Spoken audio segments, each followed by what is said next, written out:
तो बच्चों, आज हम लोग क्लास 10 का इकोनॉमिक्स स्टार्ट करने वाले हैं, जिसमें हम लोग पहला चैप्टर स्टडी करेंगे। फिर बच्चे, ये जो मैं आपको एक्सरसाइज यानी कि ये जो चैप्टर मैं स्टार्ट किया हूँ, ये आपको भारतीय भवन और एनसीईआरटी मिक्स रहेगा।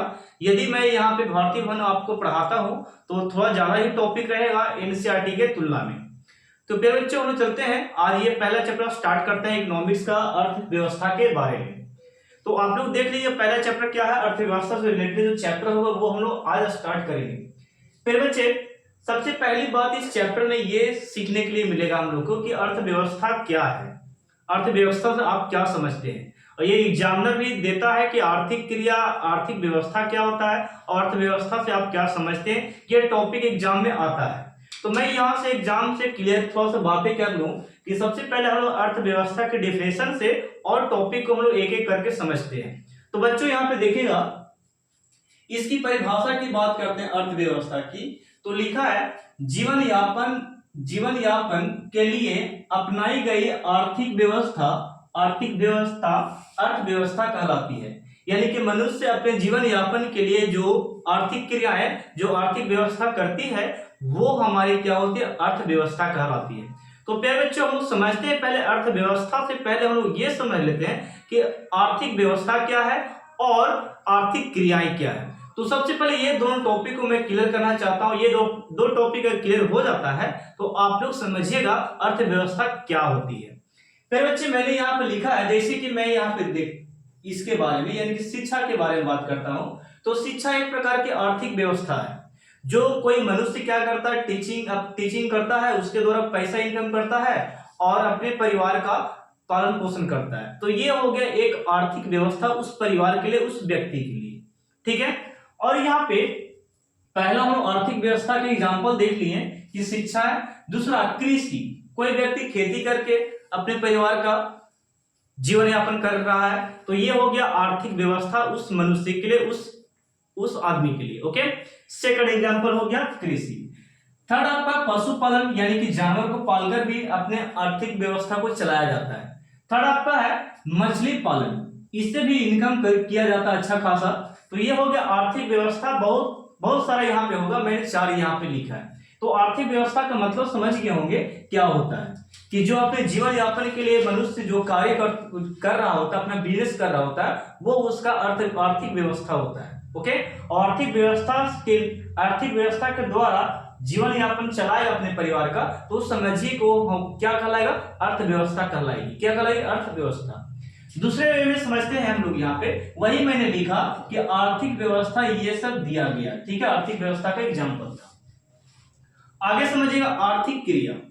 आर्थिक क्रिया है क्या, जैसे कि मैं आपको यहाँ पे पढ़ा रहा हूं, तो एक आर्थिक क्रिया है, यानी कि मनुष्य अपने जीवन यापन के लिए, यानी कि जीवन यापन चलाने के लिए कुछ ना कुछ काम को करता है, कुछ ना कुछ क्रिया करता है। और जो क्रिया करता है वही क्रिया को हम लोग आर्थिक क्रिया कहते हैं। जैसे कि कोई मजदूर है, तो कोई मजदूरी कर रहा है खेत में या कहीं पे बिल्डिंग बनाने के लिए, कहीं पे रोड बनाने के लिए जो मजदूरी करता है, वो कहलाता है आर्थिक क्रिया। बच्चे, क्या कहलाता है, आर्थिक क्रिया। यानी कि मजदूरी करना आर्थिक क्रिया हो गया। यानी कि कोई कारीगर का काम कर रहा है, पेंटिंग करने का काम, मिस्त्री का काम या कोई तरह का काम किया जाए, तो समझिए वो वहां पे वो जो काम कर रहा है वो आर्थिक क्रिया है। मैं आपको पढ़ा रहा हूं तो ये भी क्या है, आर्थिक क्रिया है। ओके, बात समझ पाए। तो डिफिनेशन इसका प्रॉपर तरीके से आप लोग लिख सकते हैं कि मनुष्य अपने जीवन यापन के लिए कोई भी काम करता है, तो वो मनुष्य का वो जो है वो आर्थिक क्रिया कहलाता है। क्या कहलाता है, आर्थिक क्रिया। बच्चे, ओके, तो ये आर्थिक क्रिया का डिफिनेशन आप लोग लिख सकते हैं। जैसे कि शिक्षक, यहाँ पे मैंने लिखा, क्या लिखा, शिक्षक। तो टीचर भी क्या करता है, बच्चों को पढ़ाता है, उससे उसका पैसा मिलता है तो अपने परिवार का जीवन यापन कर पाता है। तो ये भी एक क्या हो गया, आर्थिक क्रिया हो गया। तो बहुत सारे एग्जाम्पल आप लोग देख सकते हैं, अपने आसपास के पड़ोस में देख सकते हैं, तो वो आर्थिक क्रिया कहलाती है। तो यहां तक फाइंड आउट आपको हो चुका हो आर्थिक क्रिया क्या है और आर्थिक व्यवस्था क्या होता है, आर्थिक व्यवस्था क्या होता है। और मैंने समझाया डिफिनेशन अर्थव्यवस्था के बारे में, यानी कि मनुष्य क्या करता है, आर्थिक व्यवस्था अपना चलाता है, अपना बिजनेस करता है। वो बिजनेस जो आर्थिक व्यवस्था जो है वही क्या कहलाता है, अर्थव्यवस्था कहलाती है, उस व्यक्ति के लिए, उस देश के लिए, उस राज्य के लिए। ठीक है, तो ये हो गया अर्थव्यवस्था का मतलब। अब आगे बढ़ते बच्चों, हम लोग थोड़ा सा अर्थव्यवस्था का अर्थ आप लोग को पता होना चाहिए। अर्थव्यवस्था का अर्थ क्या होता है? तो अर्थव्यवस्था का सिंपल अर्थ मैंने लिखा है कि आर्थिक क्रियाकलाप द्वारा, यानी कि आर्थिक क्रियाकलाप क्या, जैसे कि मजदूरी, कारीगर, शिक्षक, इंजीनियरिंग, डॉक्टरी, ये सब जो है आर्थिक क्रियाकलाप है बच्चों। ये सब क्या है? आर्थिक क्रियाकलाप द्वारा अपना जीवन चलाना ही क्या कहलाता है? अर्थव्यवस्था का अर्थ कहलाता है। बात समझ गए? चलिए अब अर्थव्यवस्था के प्रकार को देखते हैं। इसे कई वे में, कई तरीका से देखा जा सकता है अपने दैनिक जीवन काल में। जैसे कि मैंने लिख रखा अर्थव्यवस्था के प्रकार। बच्चों ये जो मैं पढ़ाने जा रहा हूं यहाँ पे, आपका डिफिनेशन ये पूछेगा आपसे, डिफिनेशन अर्थव्यवस्था से आप क्या समझते हैं। तो ये मैंने आपको बहुत अच्छे वे में डिफिनेशन को दिया, लेकिन प्रॉपर तरीके से देखा जाए ना तो ये डिफिनेशन बहुत छोटा है, जो मैं आपको समझाने के लिए यहाँ पे एक्सप्लेन किया हूं। ठीक है, तो अर्थव्यवस्था के प्रकार हम लोग देखते हैं बच्चों। तो यहाँ पर अर्थव्यवस्था के 4 प्रकार हम लोग स्टडी करेंगे इस चैप्टर में। जैसे कि यहाँ पे पहला जो आपका है साधनों के स्वामित्व। साधनों के स्वामित्व कहने का मतलब क्या होगा? जैसे कि हम लोग किसी को सेवा देते हैं या कोई प्रकार का व्यवसाय करते हैं, व्यवसाय करें या सेवा दें। जैसे कि मैं आपको सेवा दे रहा हूं, मैं आपको पढ़ा रहा हूं, तो ये एक सेवा हो गया। अब इस सेवा से मुझे क्या मिलेगा फायदा, वो तो आप सुन लीजिए। जैसे कि मुझे आपसे क्या मिलेगा, आपको पढ़ाने से यानी कि इनकम मेरा होगा, उससे मेरे परिवार का यानी कि परिवार का जीवन यापन चलेगा। तो ये हो गया व्यवसाय। क्या हो गया? व्यवसाय। और व्यवसाय और एक और मैंने बोला ये हो गया सेवा। मैं सेवा दिया आपको सेवा दिया, तो उससे मेरा इनकम हो गया। और व्यवसाय क्या करता है लोग? व्यवसाय ये करता है कि मानते हैं कोई खेती कर रहा है, उसमें ईख लगाया, ईख से केतारी को अति किया, ये बोल सकते हैं ईख लगाया, ईख से चीनी को बनाया, तो एक प्रकार का व्यवसाय हो गया। क्या हो गया? व्यवसाय। और व्यवसाय करने के लिए यानी कि उत्पादन की साधन की आवश्यकता पड़ता है, यानी कि सेवा देने के लिए, सेवा जैसे कि मैं आपको सेवा दे रहा हूं या किसी के यहाँ आप काम करिए, तो एक प्रकार का सेवा हो गया। तो सेवा देने के लिए या किसी उत्पादक के लिए, उत्पादक करने का मतलब समझ रहे हैं कि हम खेत में कोई प्रकार का फसल लगाएं, उससे क्या हो गया? उत्पादन की, उससे पैसा आया, तो ये हो गया उत्पादक। तो उत्पादक करने के लिए यानी कि बोल सकते हैं कि व्यवसाय करने के लिए और सेवा देने के लिए उत्पादक की आवश्यकता पड़ती है। उत्पादक जैसे कि हम यहाँ पे क्या है आपके लिए? उत्पादक है।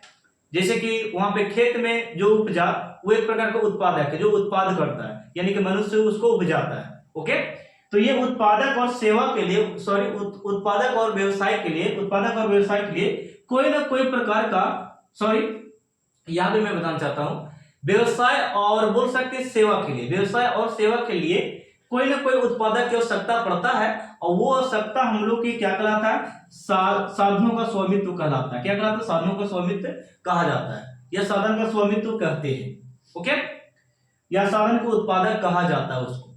नेक्स्ट आपका है विकास के आधार पर हम लोग स्टडी करने वाले हैं, और स्वामित्व के आधार पर स्टडी करेंगे, और व्यवसाय के आधार पर स्टडी करने वाले हैं। तो मैं आपको यहां से स्टार्ट करने वाला एक एक टॉपिक को, इसको मैं 3 भागों में डिवाइड करूंगा आपको आगे चल के। अगले पार्ट में 1 पार्ट, और यहाँ पे 2, और यहाँ पे 3। बहुत बेहतरीन तरीके से मैं स्टडी कराने वाला हूँ यहाँ पे। तो साधन का स्वामित्व तो आपको यहाँ पे पढ़ने के लिए मिलेगा आपको नेक्स्ट स्लाइड में। फिर विकास के आधार पर पढ़ेंगे, फिर स्वामित्व के आधार पे, और फिर क्या होगा? व्यवसाय के आधार पे। तब जाके टॉपिक खत्म होगा और अगले टाइम में हम लोग को चैप्टर फिनिश करेंगे। ठीक है, और बच्चों अब हम लोग नेक्स्ट स्लाइड में यहाँ पे चलाए हैं, तो देखिएगा आपका अगला स्लाइड क्या है। लिखा यहाँ पे कि उत्पादन के साधन से आप क्या समझते हैं? तो बच्चों यहाँ पे सेवा देने का मतलब हो गया ना, कि जैसे कि मैं आपको पढ़ा रहा हूं, तो ये एक प्रकार की सेवा हो गया। जैसे कि आप कहीं पे ऑफिस में कहीं पे काम कर रहे हैं कंप्यूटर पे, तो एक प्रकार का वो भी सेवा हो गया। तो इस तरह की सेवा हो गया। और वस्तुओं और सेवाओं के उत्पादन के लिए कई तरह की आवश्यकता पड़ती है, जिसे हम लोग उत्पादन के साधन कहते हैं। आप लोग इस प्रकार डिफिनेशन लिख सकते हैं कि सेवाओं और वस्तुओं के लिए कई तरह के उत्पादन की आवश्यकता पड़ती है, और उसे ही हम लोग बोलते हैं उत्पादन के साधन कहा जाता है। जैसे कि मैंने बोला कि सेवा कई तरह का भी हो सकता है। किसी व्यक्ति को सेवा दे रहे हैं, किसी के यहाँ नौकर रह रहे हैं, या किसी के यहाँ काम कर रहे हैं आप, तो ये हो गया एक प्रकार का सेवा देना। और यहाँ तो वस्तुओं को उत्पादन करना कहने का मतलब हो गया कि हम लोग खेत में कृषि करते हैं ना, तो कई तरह के फसल को उपजाते हैं, तो ये हो गया एक प्रकार का वस्तु को उत्पादन कर रहे हैं। फैक्ट्रियों में हम लोग क्या करते हैं, वस्तु को हम लोग क्या करते हैं, उत्पादन करते हैं, जैसे कि कपड़ा बनाना और तरह के जूते हो गया, मोबाइल हो गया, कई तरह के यहाँ पे वस्तु बनती है फैक्ट्री में। तो ये हो गया वस्तुओं का उत्पादन और सेवा के भी उत्पादन। तो सेवा का उत्पादन और वस्तु का उत्पादन हम लोग उत्पादन करने के लिए कई प्रकार की वो आवश्यकता पड़ती है, कई तरह का आवश्यकता पड़ता है, सेवाओं का आवश्यकता पड़ता है, उसे हम लोग क्या बोलते हैं, उत्पादन के साधन कहते हैं। अब यहाँ पे देखिए जरा, साधनों के स्वामित्व के आधार पर, साधनों के स्वामित्व के आधार पर बात करते हैं। तो ये कई तरह के बोल सकते, इसको कई प्रकार में बांटा गया है। साधनों के स्वामित्व के आधार पर कई प्रकार यहाँ पे दिया गया, जैसे कि यहाँ पे पहला आपका है पूंजीवादी अर्थव्यवस्था, और नेक्स्ट आपका समाजवादी, और देन आपका थर्ड में क्या है, मिश्रित अर्थव्यवस्था। तो ये आपसे पूछा जाता है एग्जाम में, ये आपका VVI है। ओके, यहाँ पे मैंने लिखा पूंजीवादी अर्थव्यवस्था, आप लोग उसे बोल सकते हैं बच्चों, जैसे कि मैंने लिखा कि वैसा अर्थव्यवस्था, आप लोग डिफिनेशन ऐसे करके लिख सकते हैं कि वैसा अर्थव्यवस्था या वह अर्थव्यवस्था जिसमें संपत्ति या उत्पादन के साधन पर किसी व्यक्ति या निजी संस्था का अधिकार होता है। क्या मैंने बोला, वैसा अर्थव्यवस्था जिसमें संपत्ति या उत्पादन के साधन पर किसी व्यक्ति या निजी संस्था का अधिकार होता है बच्चों, उससे हम लोग पूंजीवादी अर्थव्यवस्था कहते हैं। मैं फिर से रिपीट करता हूं, पूंजीवादी अर्थव्यवस्था हम लोग उसे बोलते हैं जिसमें संपत्ति या उत्पादन के साधन पर किसी एक व्यक्ति या निजी संस्था यानी कोई संस्था का अधिकार होता है, उसे हम लोग क्या बोलते हैं, पूंजीवादी अर्थव्यवस्था कहते हैं। जैसे कि पूंजीवादी अर्थव्यवस्था में आपका अमेरिका, ब्रिटेन और जापान चलाएगा, ठीक है, पूंजीवादी में। तो इसे आप लोग एग्जाम्पल जैसे समझ लीजिएगा, जैसे लिख लीजिएगा। यहाँ पे समाजवादी कहने का मतलब हो, ये समाजवादी का मतलब ये होता है कि जैसे कि समाज की भलाई के लिए वो काम किया जाता हो, जैसे कि राज्य की सरकार और केंद्र सरकार जो है अपने हित में जो काम करती है, जनता के लिए करती है, तो वो हो गया क्या, समाज के लिए, पूरे समाज के लिए काम होता है। तो पूरे समाज के जो काम होता है उसे हम लोग बोलेंगे समाजवादी अर्थव्यवस्था। जैसे कि मैं डिफिनेशन समझाता हूं कि वैसा अर्थव्यवस्था जिसमें उत्पादन के साधन राज्य या केंद्र सरकार के अधीन होती है, राज्य सरकार या केंद्र सरकार के अधीन होती है, उसे हम लोग क्या बोलते हैं, समाजवादी अर्थव्यवस्था कहते हैं। मैं फिर से रिपीट करना चाहूंगा, बोलेगा वैसा अर्थव्यवस्था बच्चों, वैसा अर्थव्यवस्था जिसमें राज्य सरकार और केंद्र सरकार के अधीन वो उत्पादन होता है, यानी कि उत्पादन का कार्य किया जाता है, और वो सामाजिक कल्याण के उद्देश्य के जरिए होता है, सामाजिक कल्याण के उद्देश्य के लिए होता है, और ऐसे हम लोग अर्थव्यवस्था को समाजवादी अर्थव्यवस्था कहते हैं। ये हो गया इसका डिफिनेशन। अब यहाँ पे नेक्स्ट आपका मिश्रित अर्थव्यवस्था। तो मिश्रित अर्थव्यवस्था हम लोग उसे बोल सकते हैं बच्चों कि पूंजीवादी अर्थव्यवस्था और समाजवादी अर्थव्यवस्था को अगर मिला दिया जाए, ये दोनों को एक साथ मिला दिया जाए, तो जो यहाँ पे वर्ग एक नया रूप बनेगा, एक वर्ग बनेगा, उस वर्ग का नाम पड़ेगा मिश्रित अर्थव्यवस्था, यानी कि ये दोनों शामिल होता है। डिफिनेशन आप लोग लिखना चाहेंगे तो ऐसे लिख सकते हैं, वह अर्थव्यवस्था जिसमें पूंजीवादी अर्थव्यवस्था और समाजवादी अर्थव्यवस्था को एक साथ रखा जाता है या एक वर्ग में रखा जाता है, उसे हम लोग क्या बोलते हैं, मिश्रित अर्थव्यवस्था कहते हैं। ये हो गया डिफिनेशन। अब यहाँ पे सेकंड वे में है विकास के आधार पे। तो विकास के आधार पे हम लोग दो तरह से पढ़ेंगे, एक आपका है विकसित अर्थव्यवस्था और एक आपका है विकासशील अर्थव्यवस्था। ये दो प्रकार के अर्थव्यवस्था है। अब यहाँ पे जरा देखना, विकसित का मतलब हो गया ना कि विकसित करने का मतलब वो समझिए कि कोई राज्य है या कोई कंट्री है, मान लेते कोई देश है, जैसे कि किसी देश का राष्ट्रीय आय, यानी कि उस देश का राष्ट्रीय आय और उस राष्ट्र का किसी प्रति व्यक्ति आय यदि अधिक होता है ना, प्रति व्यक्ति आय अधिक होता है, तो उसे हम लोग बोलेंगे विकसित अर्थव्यवस्था। बच्चों समझने का प्रयास कीजिए कि विकसित अर्थव्यवस्था आप उसे बोल सकते हैं कि वह अर्थव्यवस्था जिसमें जिस देश का प्रति व्यक्ति आय और उस देश का राष्ट्रीय आय अधिक होती है, तब उसे हम लोग बोलते हैं विकसित अर्थव्यवस्था कहते हैं। अब इसका उल्टा में चलेगा विकासशील वाला में, तो विकासशील वाला में क्या बोलेगा कि वह अर्थव्यवस्था जिसमें किसी देश की राष्ट्रीय आय और वहां की प्रति व्यक्ति आय कम होती है, बोल सकते हैं उसे विकासशील अर्थव्यवस्था कहा जाता है। सिंपल तरीका में देखिए बच्चे, मैं इसे फिर से रिपीट करना चाहूंगा कि विकसित किसे कहेंगे? विकसित उसे बोल सकते हैं कि यहाँ पे किसी देश में, जैसे कि एक देश या अमेरिका को लेते हैं, तो यहाँ पे अमेरिका का जो राष्ट्रीय आय होगा ना, इनकम जो होगा ज्यादा होगा, और यहाँ के एक व्यक्ति का आय जो होगा, इनकम जो बोलते हैं, इनकम जो होगा, सैलरी जो होगा अधिक होगा। तो जब सैलरी यहाँ के देश का अधिक है और यहाँ के एक व्यक्ति का आय अधिक है, तब उसे हम बोलेंगे वो क्या है? विकसित अर्थव्यवस्था में चुना जाएगा। जैसे कि विकसित में क्या आता है? अमेरिका, जापान, ब्रिटेन और कनाडा, और भी देश हैं लेकिन मैंने 4 यहाँ पे लिखा, ठीक है। विकासशील की बात करते हैं तो हमारा आता है भारत, चीन, पाकिस्तान और भी बगल में ये सब है, ठीक है। तो ये सब देश विकासशील में आते हैं और ये सब देश क्या होते हैं? विकसित में आते हैं। तो ये आपको विकासशील का फिर से मैं डिफिनेशन रिपीट करता हूं कि वैसी अर्थव्यवस्था जिसमें किसी देश की राष्ट्रीय आय कम होती है और वहां के एक व्यक्ति की प्रति व्यक्ति आय कम होती है, उसे हम लोग विकासशील अर्थव्यवस्था कहते हैं। ओके, तो ये हो गया। जैसे कि आप लोग ये लिख सकते हैं। अब यहाँ पे स्वामित्व के आधार पे चलते हैं। तो स्वामित्व के आधार पे हम लोग 2 तरह से पढ़ेंगे, एक आपका निजी क्षेत्र है और दूसरा आपका सार्वजनिक क्षेत्र है। ये आखिर है क्या? तो ये आप लोग लिख सकते हैं कि वैसा क्षेत्र या वैसी अर्थव्यवस्था, वैसा क्षेत्र जिसमें किसी व्यक्ति का उत्पादन के साधन पर, यानी कि वैसा क्षेत्र जिसमें किसी व्यक्ति के, वैसा क्षेत्र जिसमें किसी उत्पादन के साधन पर किसी एक व्यक्ति या एक पर्सन का अधिकार होता है, उसे निजी क्षेत्र कहा जाता है। जैसे कि मैं फिर से रिपीट करता हूं, निजी क्षेत्र क्या है? तो निजी क्षेत्र मतलब होता है अपना, उस पे अपना अधिकार होना चाहिए। जैसे कि बोल सकते हैं कि वैसा क्षेत्र जिसमें किसी उत्पादन के साधन पर किसी एक व्यक्ति या एक संस्था का अधिकार होता है, उसे निजी क्षेत्र कहा जाता है। जैसे कि कृषि हो गया, किसी एक व्यक्ति का अधिकार होता है, और दुकान हो गया किसी का, तो किसी एक व्यक्ति का अधिकार होता है। भवन हो गया तो भवन किसी एक व्यक्ति का अधिकार होता है। तो ये सब जितना भी क्षेत्र है, ये सब निजी क्षेत्र कहलाते हैं। क्या कहलाते हैं? निजी क्षेत्र। सार्वजनिक कहने का मतलब उस पर सभी का अधिकार हो। सभी का अधिकार कहने का मतलब रोड हो गया, सड़कें जो हो गया, ये सभी का अधिकार है। विद्यालय, सभी का अधिकार उस पर है, यानी कि पढ़ सकता सब कोई। परिवहन, सड़क, भूमि, ये सबका अधिकार है। तो वैसे यहाँ पे बोल सकते हैं कि वैसा क्षेत्र जिसमें उत्पादन के साधन पे सभी व्यक्तियों का अधिकार होता है, उसे हम बोलते हैं क्या? सार्वजनिक क्षेत्र कहा जाता है। जैसे कि सड़क हो गया, एक प्रकार का सार्वजनिक क्षेत्र इसे कहा जा सकता है। और परिवहन हो गया, परिवहन भी एक प्रकार क्या होगा? सार्वजनिक क्षेत्र हो गया।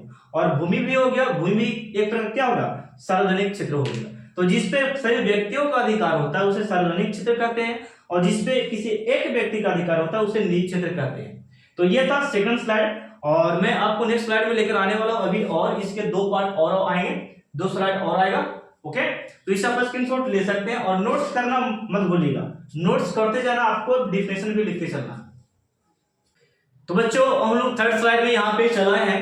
देखिएगा थर्ड स्लाइड में आपका क्या है, अब हम लोग जो आधार पे बांटने वाले हैं ना, वो आपको बताते हैं बच्चों कि व्यवसाय के आधार पे हम लोग 3 तरह से क्षेत्र को स्टडी करने वाले हैं। व्यवसाय के आधार पे हम लोग 3 तरह का स्टडी करने वाले हैं, 3 तरह के क्षेत्र को पढ़ने वाले हैं। पर बच्चों यहाँ पे ध्यान दीजिए, पहला क्षेत्र आपका आ रहा प्राथमिक क्षेत्र, और दूसरा आपका है द्वितीय क्षेत्र, और तीसरा आपका तृतीय क्षेत्र है बच्चों। तो हम लोग डिफिनेशन एक एक करके समझते चलते हैं क्या होता है, आप लोग लिखते चलिएगा कॉपी में, ठीक है। प्राथमिक क्षेत्र का मतलब होता है बच्चों, प्राथमिक क्षेत्र का मतलब होता है कि अर्थव्यवस्था का वह क्षेत्र जिसमें फसल, मांस, मत्स्य, वन उत्पाद जैसे क्षेत्र आते हैं, इस क्षेत्र को हम लोग प्राथमिक क्षेत्र कहते हैं। इस तरह का डिफिनेशन आप लिखिएगा अपने से, तो एग्जामिनर आपको पूरे मार्क्स देंगे फिर बच्चों। तो ये है इसका प्रॉपर तरीके से डिफिनेशन। और इसमें पार्ट है जैसे लिखने के लिए चाहिएगा ना, तो इसके बारे में बहुत लिख सकते हैं। ओके, तो ये इतना फिलहाल में काफी, प्राथमिक क्षेत्र क्या है, क्या समझते हैं इससे, ये आप लोगों को पता हो गया। नेक्स्ट आपका है प्राथमिक क्षेत्र के बाद नेक्स्ट आपका आता है द्वितीय क्षेत्र पे बच्चों।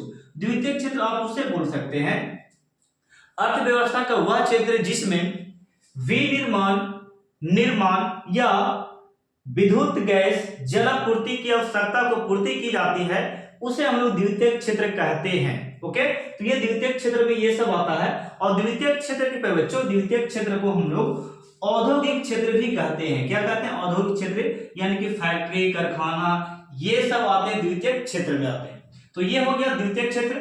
थर्ड जो आपका है तृतीयक क्षेत्र है। इस क्षेत्र में, इस अर्थव्यवस्था को देखिएगा, यहाँ पे लिखा है कि अर्थव्यवस्था का वह क्षेत्र जिसमें वस्तुओं का नहीं, बोल रहा है कोई प्रकार का वस्तु नहीं, वस्तुओं का नहीं, सेवाओं का उत्पादन किया जाता है। सेवाओं को क्या किया जाता है? उत्पादन किया जाता है, उसे तृतीयक क्षेत्र कहा जाता है। फॉर एग्जाम्पल, जैसे कि परिवहन, कोई व्यक्ति गाड़ी चला रहा है तो किसी को सेवा दे रहा है, ठीक है, तो इसे हम लोग रखेंगे क्या? तृतीयक क्षेत्र में रखेंगे। जैसे कि बैंकिंग के काम कर रहा है कोई व्यक्ति, तो ये भी किसी को सेवा कर रहा है, सेवा दे रहा है, तो ये सेवा उत्पादन के जरिए में आ गया, तो इसको हम तृतीयक क्षेत्र में रखेंगे।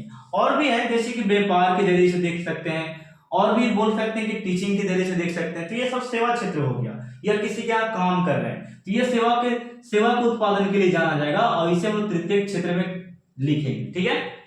अगला जो आपका है ये वाला डीपीए वीवीआई आप लोग लिख लीजिए। डीपीए का फुल फॉर्म जो आपका होता है डायरेक्टली प्रोडक्टिव और एक्टिविटीज, यानी कि इसे हम शॉर्ट में कहते हैं डीपीए, और हिंदी में क्या बोलते हैं? प्रत्यक्ष उत्पाद क्रिया। प्यारे बच्चों, इसको समझने के लिए मैंने कुछ टॉपिक यहाँ पे आपको लिख रखा है। डीएपी है क्या, डीपीए है क्या, तो लिखेगा इसे कि एक अर्थव्यवस्था मुख्य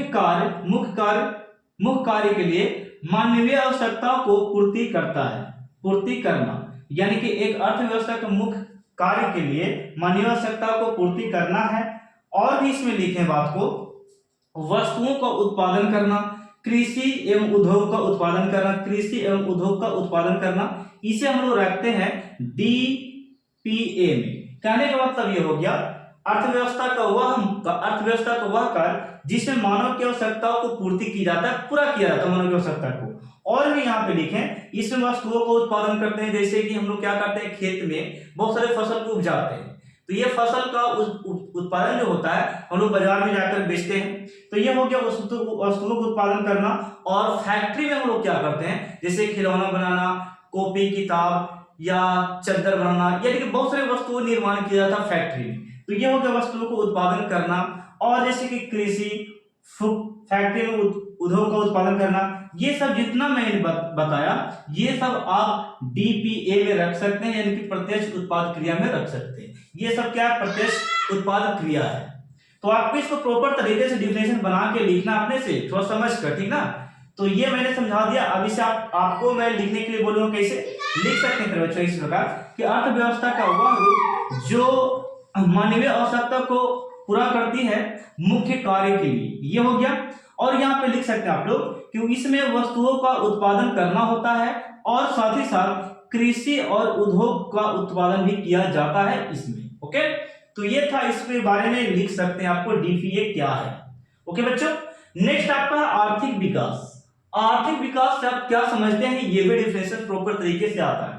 तो आर्थिक विकास समझने का मतलब हो गया, आर्थिक विकास का मतलब कि देश की प्रति व्यक्ति आय यदि ज्यादा रहता है, किसी देश की प्रति व्यक्ति या आय यदि ज्यादा रहेगा तो उसे हम लोग आर्थिक विकास में समझेंगे, आर्थिक विकास कहते हैं। प्रॉपर तरीके से डिफिनेशन आप लोग इस प्रकार लिख सकते हैं, यदि किसी देश की प्रति व्यक्ति आय ज्यादा होती है, अधिक होती है, तो उसे हम लोग आर्थिक विकास समझेंगे। क्या बोलेंगे? आर्थिक विकास, यानी कि देश में प्रोग्रेस हो रहा है, क्या आर्थिक बोल सकते प्रति व्यक्ति आय बढ़ रहा है, हर साल बढ़ रहा है, हर साल वृद्धि होगी प्रति व्यक्ति आय में, तो हम लोग समझेंगे वो क्या हो रहा है, आर्थिक विकास हो रहा है। हमारे देश की अर्थव्यवस्था वृद्धि करेगी तो समझेंगे वो क्या हो रहा है, आर्थिक विकास हो रहा है। क्या हो रहा है? आर्थिक विकास हो रहा है।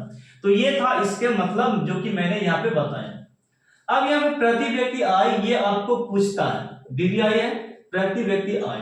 तो प्रति व्यक्ति आय कहने का मतलब हो गया किसी एक व्यक्ति का आय, किसी एक पर्सन की आमदनी की बात किया जा रहा है। ओके, तो वही बोल रहे हैं प्रति व्यक्ति आय की मतलब हो गया कि यदि देश की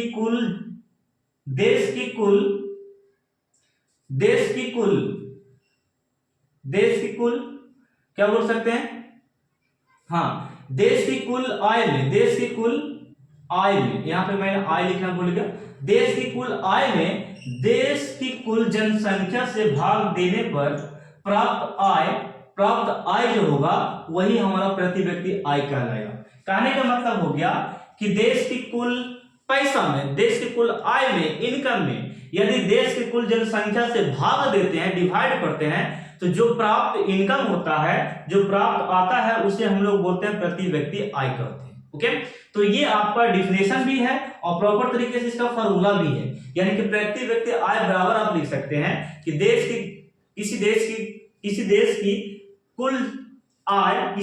कुल आय में हम लोग देश की जनसंख्या से भाग देंगे तो जो बचेगा प्राप्त आय उसे हम लोग प्रति व्यक्ति आय कहते हैं। ओके, तो ये था डिफिनेशन जो कि मैंने इसका बताया और इसका फॉर्मूला भी एक तरफ से है। ओके, तो मैं नेक्स्ट स्लाइड में लेकर चलता हूं, आप लोग इसे स्क्रीनशॉट